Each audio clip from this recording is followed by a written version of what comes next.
I'm gonna try something a little different on E-Man Cast. This may be a one-time thing, but I figured I should do it.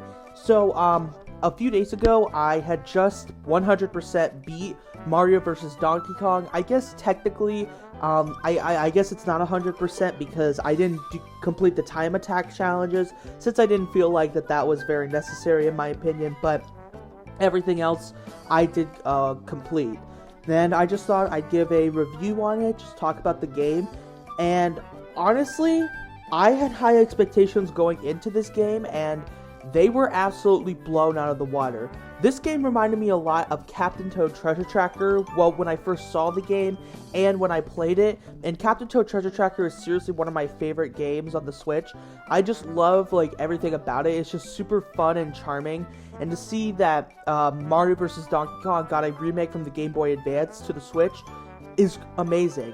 And I don't want to forget to talk about the visuals. The visuals look absolutely stunning. Every character looks, like, pops, and it just looks amazing. Like, with all the cutscenes being fully animated now, it really, really helps the immersion. Like, for example, the ending cutscene. I should probably also say that this review will have spoilers. The ending cutscene with, Donkey Kong upset that he lost, and Mario giving Donkey Kong a mini Mario toy.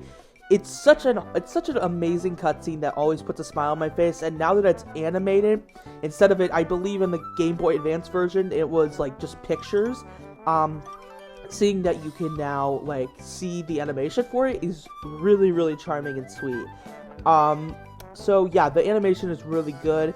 Now let's talk about the level design. The level design is really, really well done. Mario doesn't really move. Mario moves completely differently than how you'd expect. Which is honestly pretty cool. Like, I do like how he, like, some of the moveset, like the backflips and the handstands, like, all those moves are really cool. And all the levels themselves are pretty fun and unique, in my opinion. And, there's also there's also a total of, I believe, 16 worlds plus 2 expert challenge, areas. I believe the original game had, I think it was 12, like, I believe it was 6 regular, 6 mini Mario, and 2 expert challenges. This one has 8 mini Mario, 8 normal, and 2, oh my goodness, 2 expert challenges, so a lot more. And all the worlds are very unique and diverse. They all have a certain theme to them that really helps, and yeah, I mean, it's just great. And it's basically a whole new game once you beat the first part of Mario vs. Donkey Kong.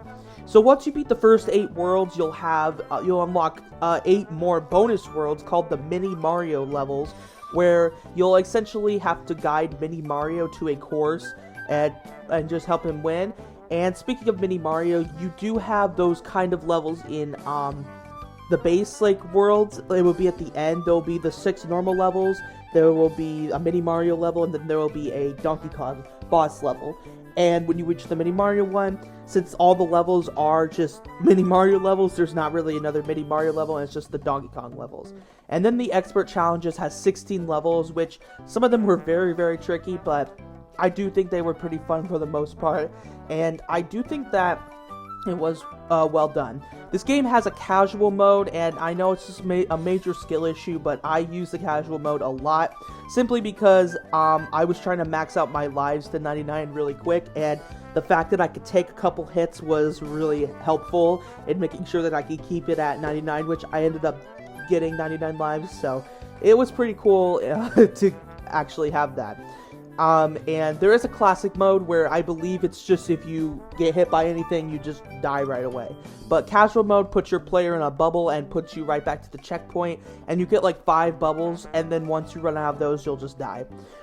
So it's pretty handy for beginner players like myself, because honestly, I've never played a game that's like controls like Mario vs. Donkey Kong, so I just decided to use the casual just for the sake of it, But yeah. Other than that, I think that's all. I think that covers everything I wanted to say about that. Let's talk about some flaws with this game, because there is a few. I don't like now, I know Mario's movement is a bit diverse when it comes to, like, backflips and, handstands and that, but his movement is incredibly slow. I can't stand that you cannot build up speed in this game. You are stuck in the exact same speed, which is very frustrating when you're trying to make some jumps, because Mario can't build momentum, so when he tries to jump, he'll almost always die. And I also don't like this either. In the game, if you take a really hard fall, you'll be stunned in place for a little bit, which can get really frustrating in some levels. And I know some other Mario games do that, and I know that's just kind of how it was. That's like paying homage to Donkey Kong and the original Donkey Kong, and yeah, it's I guess I get why they do it, but honestly, I'm just not a huge fan of it.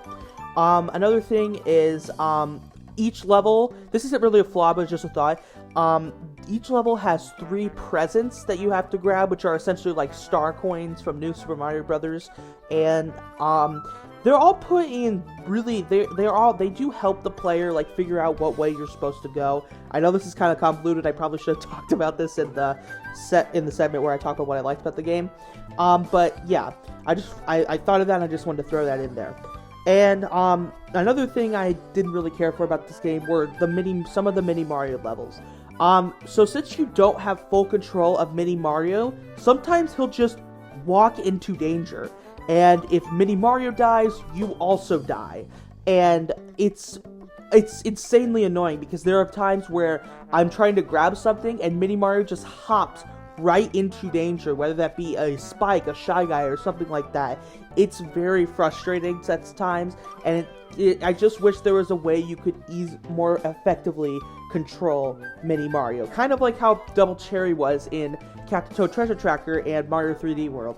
But I honestly understand why you don't have full control of it. It'd be hard to implement, and the level design would have to change, but it can just get very frustrating when Mini Mario just completely walks into danger and doesn't see anything coming.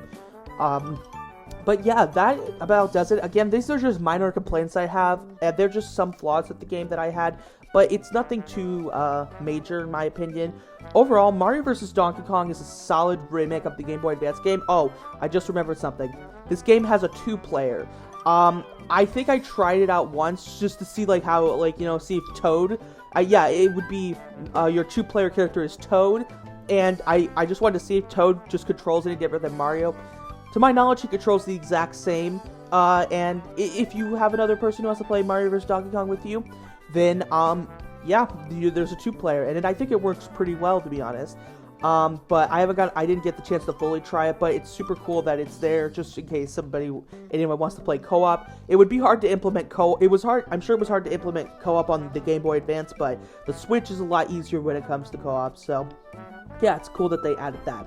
Anyway, if I were to give Mario vs. Donkey Kong a rating on like my reviews on Instagram, I'm going to give it a percent.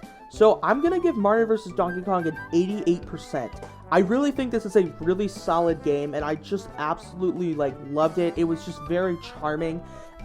There were some flaws with it that I had, such as the movement of the game feeling a bit sluggish, some minor complaints like falling, being stunned for a little bit, and the Mini Mario controls not being as precise as, you know, it could have been.